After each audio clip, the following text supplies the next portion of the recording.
Bonjour chers serviteurs audacieux, bienvenue dans notre émission chrétienne intitulée Le Père Matinal, une émission du ministère Ta Seconde Chance. Je suis Dr Dorian et je vais vous conduire dans la rubrique Exhortation.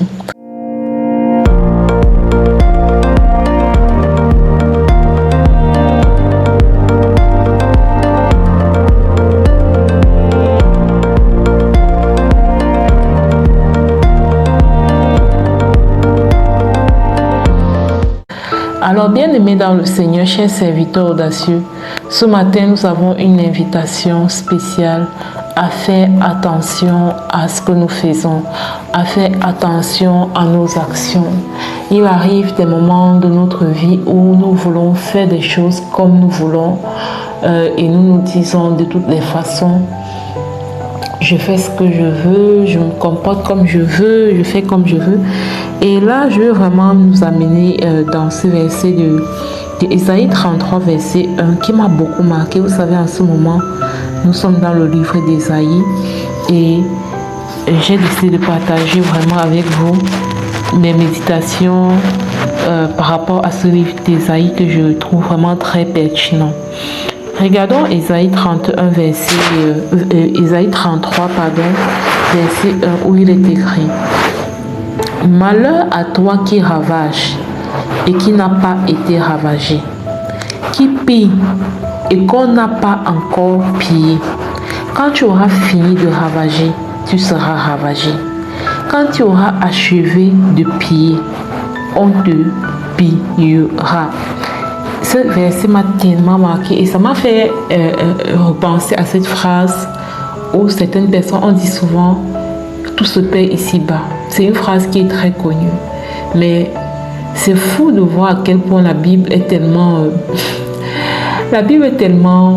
complète, de venir trouver un verset comme ça dans la Bible, un verset qui nous permet de nous rendre compte que toutes les actions que nous posons sont comme des semences.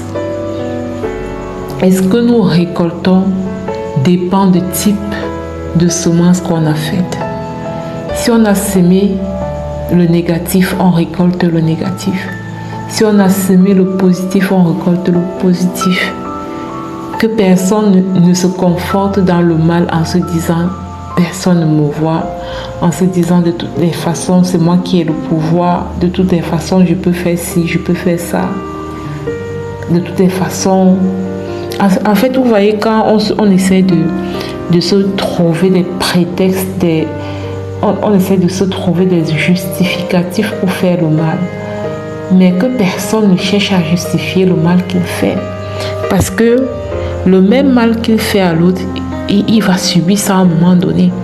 Maintenant, quand tu es conscient de ça, c'est de t'arrêter en fait, de dire je suis en train de voler mon patron, je suis en train de voler ma patronne quand je pose tel acte. Il faut que j'arrête. Il faut que j'arrête. Je ne suis pas honnête, je ne suis pas honnête avec telle personne, il faut que j'arrête. J'ai trahi la confiance de telle personne, il faut que j'arrête. J'ai l'habitude de voler, de mentir, il faut que j'arrête. J'ai l'habitude d'être dans la colère. Où sont les gens qui ont le tempérament colérique comme moi là? J'ai l'habitude d'être dans la colère, il faut que j'arrête. Tout ce que je fais, que le Saint-Esprit me montre que ce n'est pas correct, que ça ne lui plaît pas, il faut que j'arrête.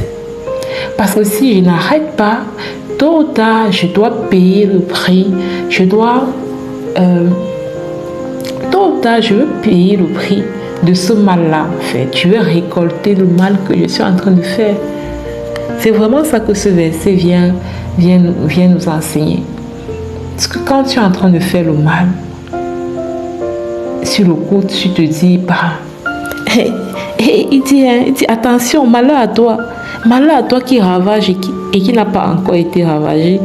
Parce que quand ton tour va arriver, ça va multiplier. C'est-à-dire que la semence, vous voyez, quand on sème un grain, mais on récolte combien de grains? Vous comprenez un peu? Tu sèmes une mauvaise action, mais imagine ce que tu récoltes. sachant que ce qu'on récolte, c'est toujours la multiplication par centaines, par milliers de ce que tu as semé.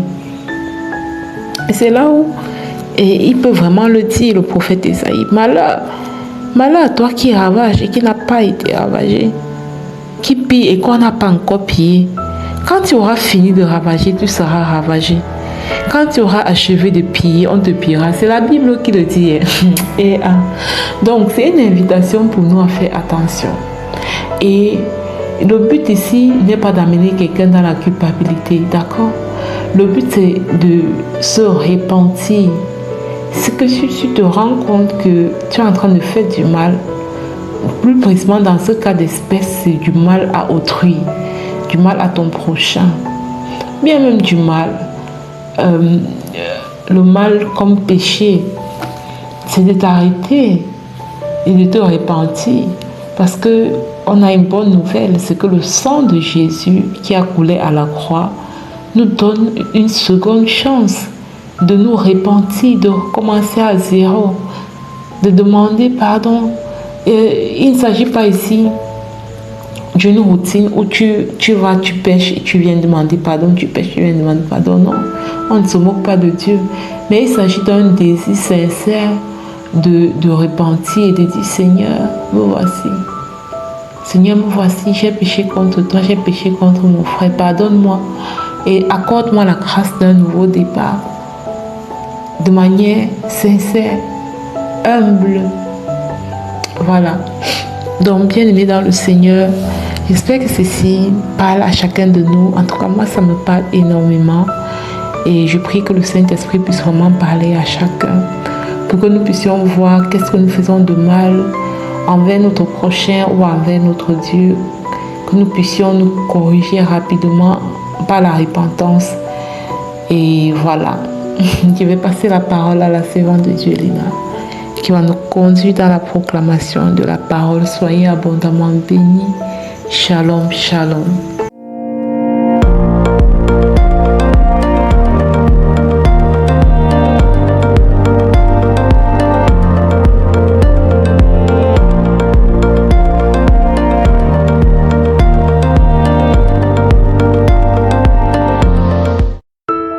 Bienvenue dans la rubrique Parole à mission de l'émission Le Pain Matinal du ministère de la Seconde Chance. Ici Lina pour la parole proclamée, déclarée et appliquée sur notre vie. Bien-aimés, voici la parole du Seigneur pour nous aujourd'hui. Tu as pleinement tout en Jésus-Christ. Vous avez tout pleinement en lui. Il est écrit ainsi dans Colossiens 2 au verset 10. Ce verset est une déclaration puissante de ton identité en Christ. Il signifie que tu n'as rien à prouver, rien à mériter, rien à chercher ailleurs. Tout ce dont tu as besoin se trouve déjà en Jésus-Christ. Et tu es privilégié d'être en lui. En lui, tu es complet, pardonné, restauré, aimé, équipé, forte, plus que vainqueur. Tu n'es pas une œuvre inachevée. Tu es une création accomplie par la grâce de Dieu. Le monde essaiera de te faire croire qu'il te manque quelque chose. Un statut, une validation, une ressource. Mais la vérité, c'est que tu es déjà en possession du trésor divin. En Jésus-Christ bien-aimé, tu n'as plus à courir après la plénitude, tu la portes déjà. Marche avec assurance, garde la tête haute, car celui qui a Christ n'a besoin de rien d'autre pour être complet. Dans le nom de Jésus. Bien-aimé, si tu as compris ceci, je t'invite à proclamer et déclarer avec moi la plénitude en Christ.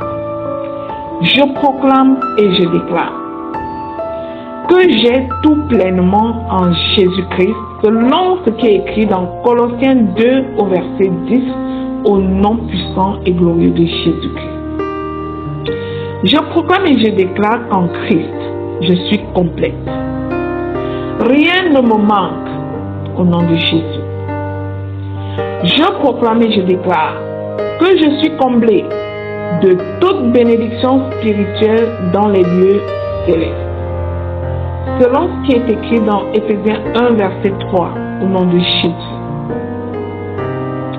Je proclame et je déclare qu'en lui je suis pardonné, restauré et affermi dans mon identité, au nom de Jésus. La plénitude de Dieu habite en moi par son Saint-Esprit. Je suis pleinement consciente que je suis une femme esprit. J'opère par la puissance du Saint-Esprit grâce à Dieu mon Père, au nom puissant de Jésus-Christ. Je proclame et je déclare que je ne suis pas une victime du manque. J'ai pleinement tout. Christ est ma suffisance, au nom de Jésus. Je rejette le sentiment d'infériorité, car je suis accompli en Jésus-Christ, au nom puissant de Jésus-Christ. Je proclame que Christ est ma paix, ma force et ma joie, en vertu de ce qui est écrit dans Jean 14, 27, au nom puissant et glorieux de Jésus-Christ. Je proclame et je déclare que tout ce que le Père a déposé en Jésus-Christ coule maintenant dans ma vie. Je vis dans la richesse spirituelle de ma nouvelle identité en Christ, au nom puissant de Jésus-Christ.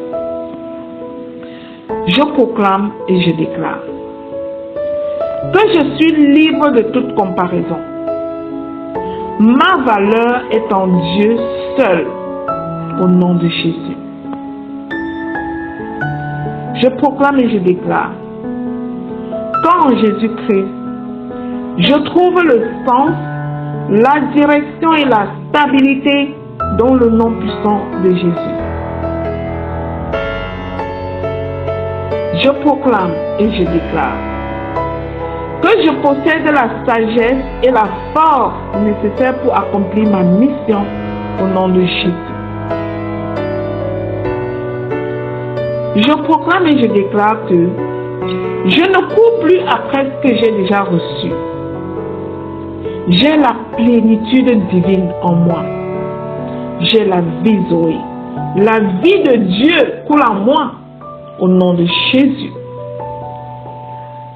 Je proclame et je déclare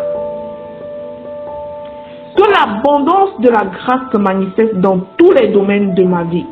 Je parle au pays où je suis installé. Écoute ma voix et laisse venir en moi toutes les bénédictions qui me sont dues dans ma plénitude divine. Je déclare que je ne manque de rien. Le ministère angélique est actif pour moi et ramène jusqu'à ma vie pleinement ce que j'ai en Jésus-Christ. Je proclame et je déclare qu'en Jésus je vis, je ne meurs et j'existe au nom puissant de Jésus-Christ. Rien ne peut me séparer de l'amour et de la plénitude de Christ, selon ce qui est écrit dans Romains 8, 39, au nom puissant et glorieux de Jésus-Christ. J'envoie cette parole en mission et mon identité obéit à cette parole. Je rends gloire à Dieu car en Jésus-Christ, je suis complète, comblée, victorieuse dans le nom puissant de Jésus-Christ. Amen, amen, amen. Bien-aimés, c'est cette émission, le pain matinal du ministère Ta Seconde Chance de bénir au quotidien. Je te prie de t'y abonner, mais surtout de partager la bonne nouvelle à quelqu'un d'autre. Télécharge notre application sur Play Store. Il sera bientôt disponible sur Apple Store. L'application Le Pain Matinal. Au nom puissant de Jésus-Christ, sois béni. Amen.